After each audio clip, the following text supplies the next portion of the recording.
नमस्कार. मी भाऊ तोरसेकर. तुम्ही बघत आहात प्रतिपक्ष. मित्रांनो, ज्या विषयातलं तुम्हाला काहीच माहिती नसतं त्या विषयाबद्दल तुम्ही बोलायला गेलात तर तुमचे ठोकताळे चुकायला लागतात. भूमितीचे नियम हे इतिहासात लागू होत नाहीत आणि बीजगणिताचे नियम हे रसायनशास्त्रामध्ये वगैरे. हे सांगण्याचा हेतू असा की ज्या विषयावर बोलायचे त्या विषयाचे काही बेसिक आधार असतात, मूलभूत आधार असतात, ते जर तुम्हाला माहिती नसतील तर मग तुमची गफलत होते किंवा सातत्याने नवनवे शोध लागत असतात आणि जुन्या गोष्टी कालबाह्य झालेल्या असतात. त्यामुळे जुन्या माहितीच्या आधारावर तुम्ही नव्या गोष्टींचं विश्लेषण करायला लागाल तर तुमची तारांबळ उडते. आणि नेमकी तीच गोष्ट नरेंद्र मोदी आणि अमित शहा या दोघांच्या नेतृत्वाखाली भाजप काम करायला लागल्यापासून झालेली आहे. मी आत्ता आत्ता म्हणत नाही, आता त्याला 12-13 वर्ष होत गेली. तुम्हाला आठवत असेल तर 2013 मध्ये जुलै ऑगस्ट महिन्यात भारतीय जनता पक्षाने नरेंद्र मोदी यांना पंतप्रधान पदाच्या शर्यतीमध्ये आणण्याची घोषणा केली आणि त्यानंतर हळूहळू भाजपच्या कार्यशैलीमध्ये बदल होत गेला. पहिली गोष्ट म्हणजे भाजपच्या संसदीय मंडळामध्ये सुद्धा नरेंद्र मोदींचा समावेश नव्हता. ते गुजरातचे मुख्यमंत्री असले तरी. आणि असे नरेंद्र मोदी जेव्हा पंतप्रधान पदाच्या शर्यतीत उमेदवार म्हणून आले तेव्हा आपोआपच भाजपच्या संसदीय मंडळात त्यांचा समावेश झाला. आणि नुसता समावेश नाही तर त्यांच्या शब्दाला निर्णायक वजन आलं. त्यांनी पहिलं जर काम काय केलं असेल तर उत्तर प्रदेश जिंकल्याशिवाय पंतप्रधान पदाचा रस्ता मोकळा होत नाही, म्हणून उत्तर प्रदेश आपल्याला काहीही करून जिंकायचंय. यासाठी आपले अत्यंत विश्वासू असलेले गुजरात मधले सहकारी अमित शहा यांना निवडणुकीसाठी उत्तर प्रदेशचा प्रभारी म्हणून आणलं. अयोध्येमध्ये रामलल्लाचं दर्शन घेऊन अमित शहा कामाला लागले. तेव्हा त्यांची किती खिल्ली उडवली गेली ही मी नव्याने सांगायची गरज नाही. तुम्ही इंटरनेटवर जाऊन त्याचा शोध घेऊ शकता. पण ज्या वेळेला उत्तर प्रदेशच्या 80 पैकी फक्त 10 खासदार भाजपचे होते, अशा परिस्थितीत चौथ्या नंबरच्या पक्षाचा प्रभारी म्हणून अमित शहा उत्तर प्रदेशात गेले आणि त्यांनी जो चमत्कार घडवला तो चमत्कार निकाल लागेपर्यंत आणि निकाल लागल्यानंतर सुद्धा अनेक राजकीय विश्लेषकांच्या डोक्यात प्रकाश पाडू शकला नव्हता की हे झालं कसं. 80 पैकी 71 जागा भाजपने जिंकल्या लोकसभेच्या आणि 2 मित्र पक्षांच्या धरल्या तर 73 जागा 80 पैकी भाजपच्या किंवा एनडीएच्या वाट्याला आले होते. आणि त्यावेळेला मला आठवतं एनडीटीव्हीच्या चर्चेमध्ये प्रणय रॉय यांच्या प्रश्नाला उत्तर देताना अमित शहानी एक वाक्य उच्चारलं होतं, ते माझ्या मनात आणि लक्षात कायम राहिले कि ये अपोजिशन वाले क्यों हार रहे उनका अभी भी उनको पता नहीं लगा है. आपण काय हरतोय, का हरतोय याचा सुद्धा पत्ता नसलेले लोक जेव्हा लढाईचा आव आणतात तेव्हा त्यांचा पराभव ठरलेला असतो. आणि नंतरच्या काळात अमित शहाचा दबदबा भारतीय राजकारणात, राष्ट्रीय राजकारणात आणि अगदी राज्यांच्या राजकारणात सुरू झाला. त्यालाही आता 12 वर्षापेक्षा अधिक काळ उलटून गेलाय. पण राजकारणातले पंडित आपण आहोत, ज्ञानी आपण आहोत, म्हणून जे विश्लेषण करतात त्यांना अजूनही अमित शहा आणि नरेंद्र मोदी यांच्या राजकारणाचा थांग लागलेला नाही. ज्या वेळेला परत परत आता बंगालमध्ये सुद्धा ऑपरेशन लोटस हा शब्द वापरला जातोय. ऑपरेशन लोटस हा मोदी शहांच्या आधीच्या बीजेपीचा शब्द आहे. अरुण जेटली यांनी त्याचा वापर केला होता. कर्नाटकमध्ये काँग्रेस आणि जनता दल सेक्युलरचं सरकार पाडण्यासाठी जे डावपेच खेळले गेले त्याला ऑपरेशन लोटस असं नाव दिलं होतं. आणि तेव्हापासून म्हणजे जवळजवळ गेली 25-30 वर्ष भारतातल्या माध्यमातल्या मोठ्या मोठ्या दिग्गजांना ऑपरेशन लोटस हा शब्द कमालीचा आवडलेला आहे. त्यामुळे कुठेही काही पक्षामध्ये फाटाफूट होताना दिसली, बिगर भाजप पक्षात फाटाफूट होताना दिसली की ताबडतोब ऑपरेशन लोटस सुरू होत. बडे लोक विसरतात की लोटस म्हणजे कमळ, आणि कमळ चिखलात उगवतं म्हणतात.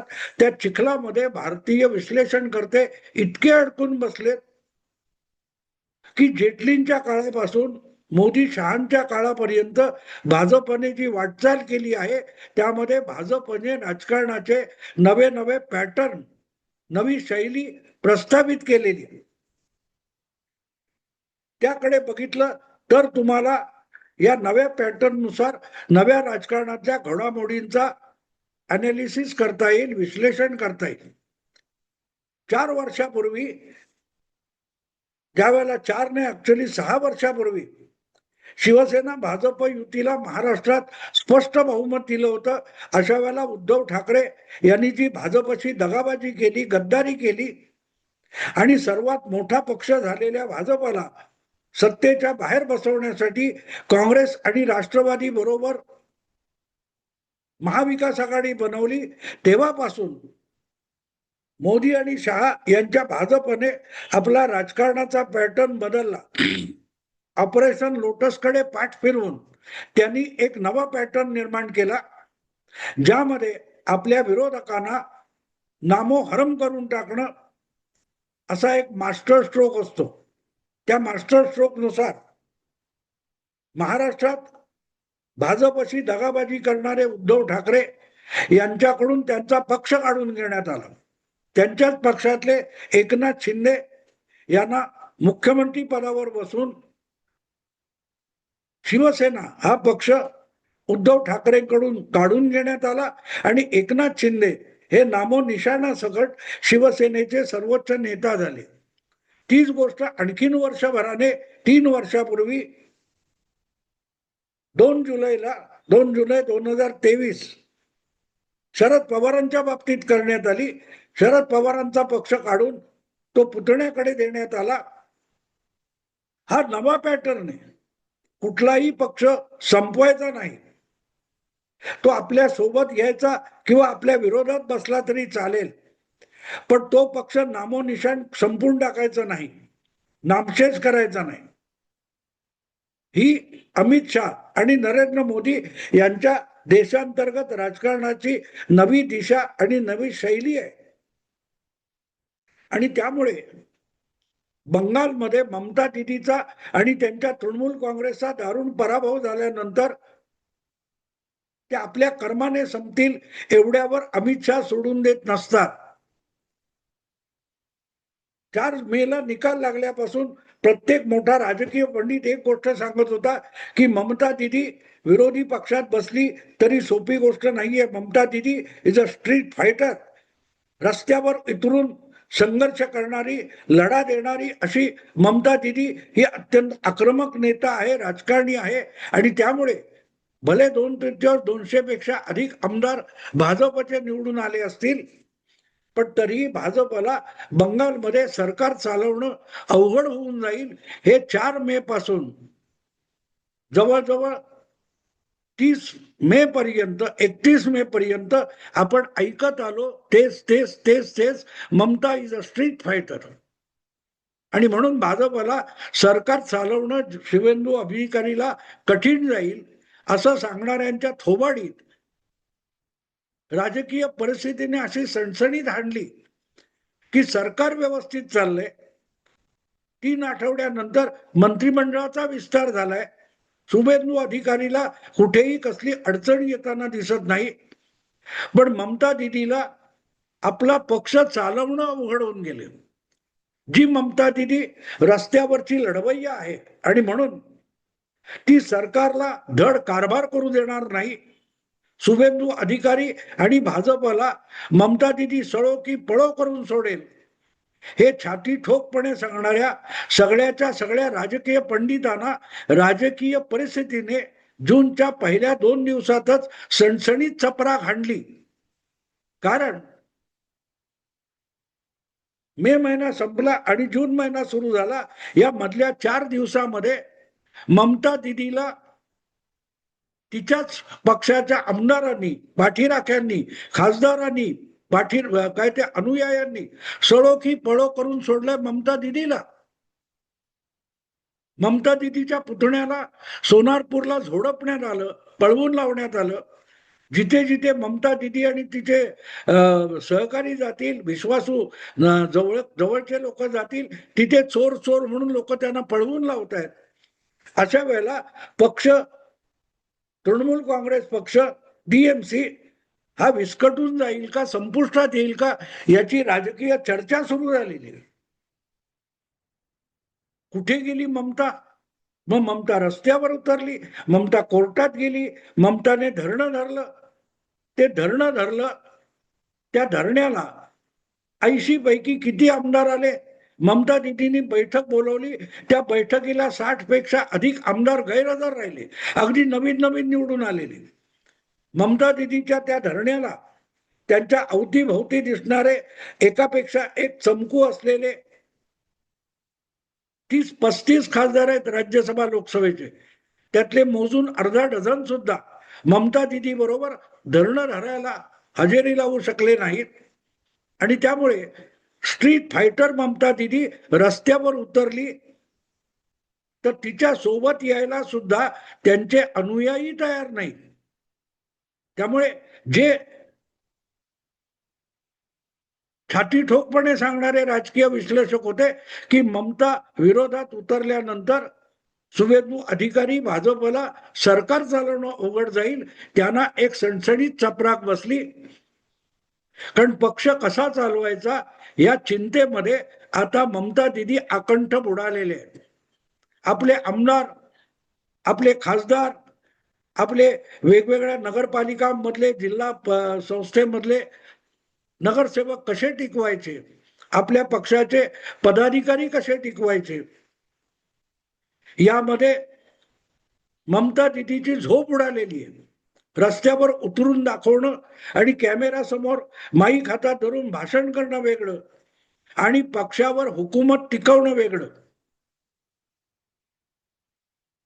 देवेंद्र फडणवीस सारखा माणूस सर्वात मोठा पक्ष विधानसभेत झाला आणि तरी विरोधी पक्षात बसायला लागल्यानंतर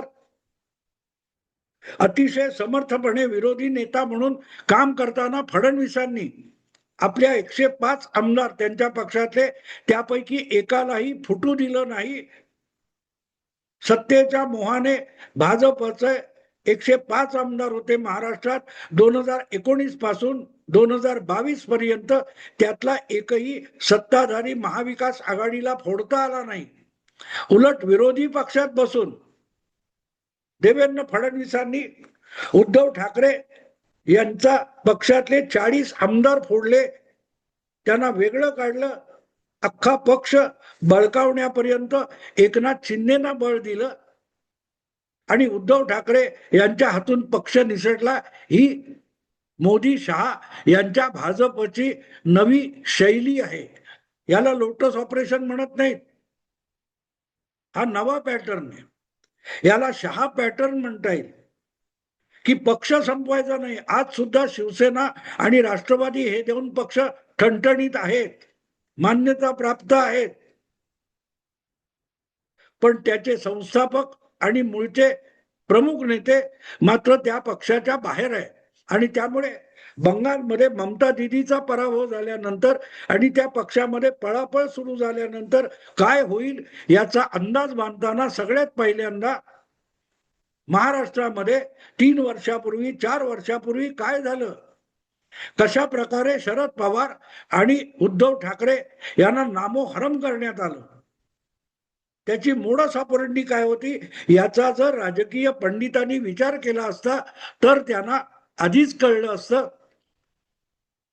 की तृणमूल काँग्रेस पक्ष अमित शहा फुटू देणार नाहीत, तुटू देणार नाहीत, कायम टिकवतील. मात्र त्या पक्षापासून ममता दिदीला वंचित केलं जाईल.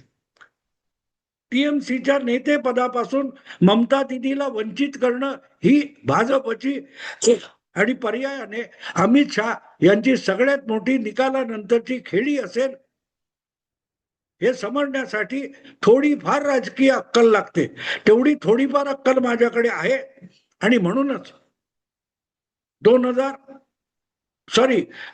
14 मे 2026च्या प्रतिवाद या माझ्या हिंदी युट्यूब चॅनेलमध्ये मी एक स्पष्टपणे व्हिडिओ टाकला होता की अमित शहा आता विस्कळीत झालेल्या टीएमसी मध्ये एकनाथ शिंदे किंवा अजितदादांचा शोध घेतील.